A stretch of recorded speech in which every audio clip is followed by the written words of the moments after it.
কুরুক্ষেত্রের যুদ্ধে শতপুত্র হারিয়েও গান্ধারী কেন পাণ্ডবদের কোনো অভিশাপ দেননি? পাণ্ডব এবং কৌরবদের মধ্যে সংঘটিত রক্তক্ষয়ী কুরুক্ষেত্রের যুদ্ধে জয়ী হন পাণ্ডব পক্ষ। যুদ্ধ শেষ হলে কৌরব পক্ষের পরাজয় এবং শতপুত্রের মৃত্যু সংবাদ শুনে বিলাপ করতে করতে কুরুক্ষেত্রের প্রাঙ্গণে আসেন ধৃতরাষ্ট্র ও গান্ধারী। পুত্রহারা জননীর অভিশাপের ভয়ে পাণ্ডবরা গান্ধারীর সম্মুখীন হতে পারছিলেন না। তারপর কৃষ্ণ অভয় দিলে তারা ধৃতরাষ্ট্র ও গান্ধারীর সামনে যান। শতপুত্রের শোকে ভেঙে পড়া গান্ধারী পাণ্ডবদের অভিশাপ দিতে গেলে তখনই ব্যাসদেব সেখানে এসে উপস্থিত হন এবং গান্ধারীকে উদ্দেশ্য করে বলেন, মাতা, তুমি কি আগের কথা ভুলে গেলে?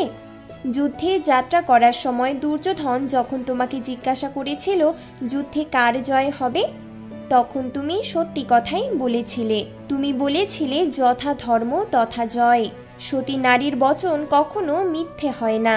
আর সেই কারণেই ধর্মপথে থাকা পাণ্ডবপুত্রদের জয় হয়েছে যুদ্ধে।